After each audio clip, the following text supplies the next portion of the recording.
जय श्री कृष्ण। राधे राधे फ्रेंड्स। जन्माष्टमी की पूजा हमें कैसे करनी है इस वीडियो में हम यही बात करेंगे। तो सुबह में आप जैसे पूजा करते हैं फ्रेंड्स वैसे ही कर लीजिए। यहाँ पे हम शाम की पूजा बताने वाले हैं। तो शाम को हम पूजा कैसे करेंगे आइए हम जानते हैं फ्रेंड्स। तो जन्माष्टमी की पूजा हर किसी को अपने घर में ज़रूर करनी चाहिए फ्रेंड्स। यदि आप व्रत करते हैं तो भी और नहीं करते हैं तो भी। तो शाम को देखिए इस तरह से हम पहले लड्डू गोपाल का जन्म करवा लेंगे। जन्म आपको कैसे करवाना है इसका डिटेल वीडियो चैनल पर है, आप वहाँ जाकर देख लीजिएगा। उसके बाद हम लड्डू गोपाल को स्नान कराएंगे। तो पंचामृत स्नान हम कराएंगे। आप चाहे तो केवल दूध से भी स्नान करा सकते हैं। तो यहाँ पर हम पंचामृत स्नान कराएंगे, जल डालकर स्नान कराएंगे फ्रेंड्स। और इसमें केवल हम तुलसी पत्ता डालकर स्नान कराते हैं क्योंकि जो स्नान का जो जल होता है वो पंचामृत बन जाता है। सभी लोग घर के सदस्य जो होते हैं इसे प्रसाद रूप में ग्रहण करते हैं। तो इसमें हम कोई तिलक कुलक नहीं लगाए थे, केवल तुलसी का पत्ता डालकर ही हम ठाकुर जी को स्नान कराएंगे। उसके बाद हम उनका अंग पोषण करेंगे और ये जो जल है इसे हम घर में प्रसाद के रूप में वितरण कर लेंगे फ्रेंड्स। तो ये पंचामृत बन जाता है। फिर हम उनका सुंदर सा श्रृंगार करेंगे। तो हो सके तो आप जन्माष्टमी पर शाम को ज़रूर लड्डू गोपाल को नए वस्त्र पहनाइए। सुबह शाम दोनों वक्त पहना सकते हैं लेकिन शाम को तो नए वस्त्र ज़रूर पहनाने चाहिए। उसके बाद हम उनका सुंदर सा श्रृंगार करेंगे। जो भी उनकी साज श्रृंगार की सामग्री आप लाते हैं वो ज़रूर कीजिए और उनकी बांसुरी उन्हें ज़रूर दे दीजिए फ्रेंड्स। तो आप इस दिन एक बांस की बांसुरी लाते हैं तो बहुत अच्छी बात है, नहीं तो उनके लिए जो उनकी बांसुरी होती है वो हम ज़रूर लाएंगे। और साथ में श्रृंगार करने के बाद हम उनका नज़र उतारेंगे क्योंकि श्रृंगार करने के बाद दृष्टि लगने की होती है। तो हम इस तरह से लड्डू गोपाल का श्रृंगार करेंगे। फिर हम एक मोर पंख देंगे। तो हो सके तो आप मोर पंख नया लाइए, एक ही लाइए पर हर जन्माष्टमी पर नया मोर पंख ज़रूर लाइए फ्रेंड्स। इस तरह से हम पूजा की तैयारी कर लेंगे। यदि आपके घर के मंदिर में जगह है तो ठीक है, नहीं तो आप अलग से चौकी लगाकर भी पूजा कर सकते हैं फ्रेंड्स। तो जो खीरा हमने जन्म के लिए यूज़ किया था, जन्म करवाने के लिए, उसे भी हम यहीं पे रहने देंगे फ्रेंड्स। फिर हम दीपक प्रज्वलित कर लेंगे और जितनी भी सजावट आपको मंदिर में करनी है आप कर सकते हैं। सबसे पहले हम दीपक प्रज्वलित कर लेंगे दोस्तों। तो दीपक आप ज़रूर जला लीजिए और हो सके तो गाय के घी का जलाइए क्योंकि जन्माष्टमी की पूजा में गौ माता भी साथ में होती है। गाय के दूध से बनी हुई हर चीज़ का बहुत ही उपयोग होता है। जैसे मक्खन का भोग ज़रूर लगाया जाता है, लड्डू गोपाल गैया चराते थे, तो इसलिए आप गाय के घी का ही उपयोग कीजिए। फिर हम हाथ जोड़कर पूजा करने की आज्ञा मांगेंगे और पूजा का संकल्प करेंगे फ्रेंड्स। तो संकल्प करना बहुत ज़रूरी होता है। रात को 12 बजे के बाद ही यह पूजा होती है। तो हम तिलक लगाएंगे, तो लड्डू गोपाल को तिलक लगाएंगे। चूँकि यह पूजा हम अपने घर के मंदिर में कर रहे हैं तो हम अलग से गणेश जी को विराजमान नहीं किए हैं। गणेश जी भी यहीं पे हैं तो उनकी पूजा भी हम साथ साथ यहीं पे कर लेंगे फ्रेंड्स। यहाँ पे गणेश जी मंदिर में रहते ही हैं तो हम गणेश जी की पूजा भी यहीं पे कर लेंगे।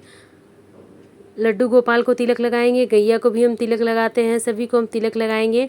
वस्त्र हमने पहना ही दिया है। फिर हम भोग समर्पित करेंगे। तो भोग में सबसे पहले हम माखन मिश्री का भोग समर्पित करेंगे जो कि लड्डू गोपाल का सबसे अधिक प्रिय भोग है। बहुत ही सरल पूजा विधि मैं आप लोगों के साथ शेयर कर रही हूँ फ्रेंड्स। वैसे तो लड्डू गोपाल को 56 भोग लगाए जाते हैं पर आप यथासंभव अपनी सामर्थ्य के अनुसार ही पूजा कर सकते हैं। उसके बाद हम पंचामृत का भोग लगाएंगे।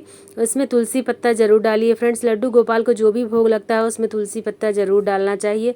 तुलसी दल के बिना लड्डू गोपाल कोई भी भोग स्वीकार नहीं करते हैं। यहाँ पर गणेश जी की पूजा भी हमने कर ली है, साथ साथ उनके स्थान पे ही हम गणेश जी की पूजा कर लेंगे और मंदिर में ही हम लड्डू गोपाल की पूजा करते हैं फ्रेंड्स। तो इस तरह से हमें लड्डू गोपाल की पूजा करनी है। उसके बाद हम फलों का भोग लगाएंगे, मिठाई का भोग लगाएंगे।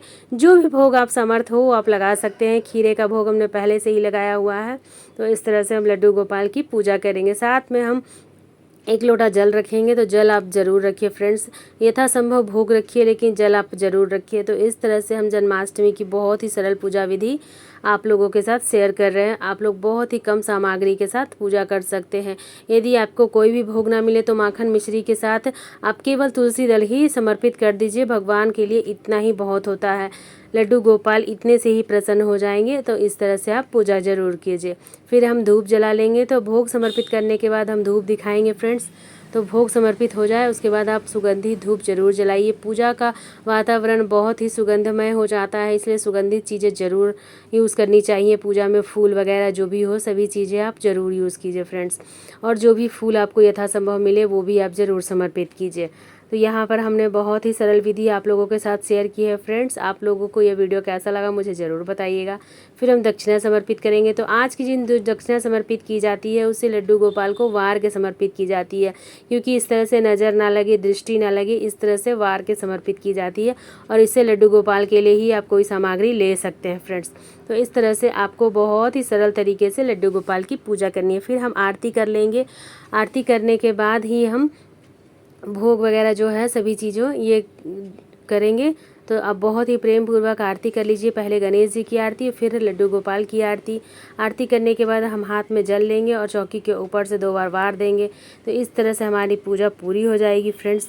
आपको यह पूजा कैसा लगा मुझे ज़रूर बताइएगा। हाथ जोड़कर प्रार्थना करेंगे, अपनी पूजा अपनी भोग को ग्रहण करने के लिए प्रभु से विनती करेंगे। इस तरह से हम जन्माष्टमी की बहुत ही सरल पूजा विधि पूरी करेंगे फ्रेंड्स। जब दीपक ठंडा हो जाए उसके बाद हम भोग प्रसाद उठा लेंगे।